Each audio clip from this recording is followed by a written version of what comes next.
Départementale et municipale, député-maire de la ville de Pointe-Noire, Monsieur le conseiller du président de la République, président du conseil d'administration du Conseil congolais des chargeurs, Monsieur le secrétaire général de l'Union des conseils des chargeurs africains, Monsieur le président de l'Assemblée générale des chargeurs, Monsieur le directeur général du Conseil congolais des chargeurs, Messieurs les directeurs généraux, autorités civiles et militaires, toutes préséances respectées, Mesdames et Messieurs les experts, chers séminaristes, Mesdames et Messieurs, je voudrais vous remercier de votre présence en dépit de vos agendas chargés. Cela montre l'intérêt que vous portez au thème en débat, à savoir la restitution de l'étude comparative des coûts et délais de passage portuaire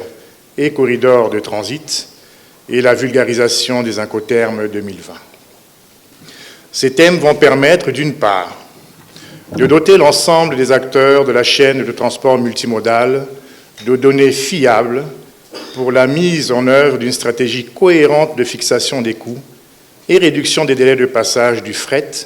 et d'autre part, la prise en compte des innovations intervenues au niveau du commerce international. Distingués invités, Mesdames et Messieurs, la République du Congo s'est engagée dans un vaste plan de modernisation des infrastructures de base, inscrit dans le programme de société de son Excellence Monsieur le Président de la République, chef de l'État, et repris dans le plan national de développement 2022-2026. Les deux thèmes abordés au cours de cette conférence constituent une contribution majeure à ce plan de modernisation. L'étude comparative des coûts et délais de passage portuaire et corridors de transit doit permettre de promouvoir les activités des chargeurs et autres usagers de la chaîne des transports, de rendre encore plus compétitif le port autonome de Pointe-Noire,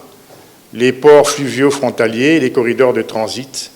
en prévision des enjeux économiques de la mise en place de la zone de libre-échange continentale africaine, et enfin de promouvoir la vocation géostratégique de la République du Congo comme pays de transit. Gardez à l'esprit que l'objectif de cette étude est d'apporter des solutions cohérentes à un système national de tarification qui se caractérise aujourd'hui par des coûts de base non négociés, des coûts additionnels non agréés, des surcoûts aléatoires, disparates, spéculatifs et non homogènes. Ainsi donc, notre secteur, tant public que privé, doivent consolider les acquis de cette restitution en vue d'une prise de conscience collective pour l'intérêt de notre économie. Mesdames et Messieurs, nous ne le dirons jamais assez. Le dispositif de facilitation mis en place par le gouvernement sous la responsabilité de Monsieur le Premier ministre, chef du gouvernement, qui appuie les programmes d'investissement prioritaires du port autonome de Pointe-Noire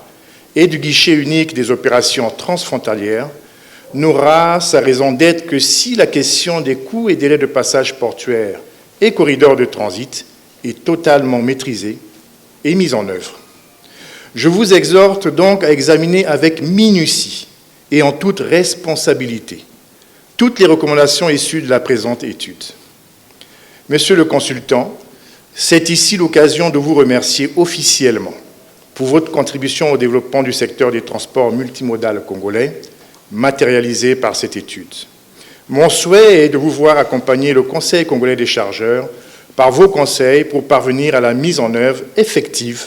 des conclusions de cette étude. Distingués invités, Mesdames et Messieurs, à la suite de cette première journée, le déroulement de ce séminaire sera également marqué par la thématique sur la vulgarisation des Incoterms. En effet, ce thème permettra de mettre à la disposition des chargeurs et autres usagers de la chaîne des transports des informations sur les innovations apportées par la Chambre de commerce internationale concernant les Incoterms. Je suis donc persuadé que cette thématique permettra de se mettre à jour sur les Incoterms 2020, aux fins de devenir plus compétitifs et de s'impliquer davantage et efficacement dans la mise en œuvre de la zone de libre-échange continentale africaine. Comme vous pouvez le constater, Cette seconde partie suscite beaucoup d'intérêt, aussi bien pour le gouvernement que pour vous, participants, dans la mesure où la balance commerciale de nos États est tributaire de la bonne utilisation des incoterms. Aussi suis-je convaincu qu'au regard de la qualité des communications programmées, vous saurez vous approprier ces nouvelles connaissances, dont les résultats des travaux, je l'espère, seront à la hauteur de vos attentes. Tout en souhaitant plein succès à ces travaux, je déclare ouverte la conférence sur les incoterms 2020 et la restitution de l'étude comparative des coûts et délais de passage portuaire et corridors de transit. Je vous remercie.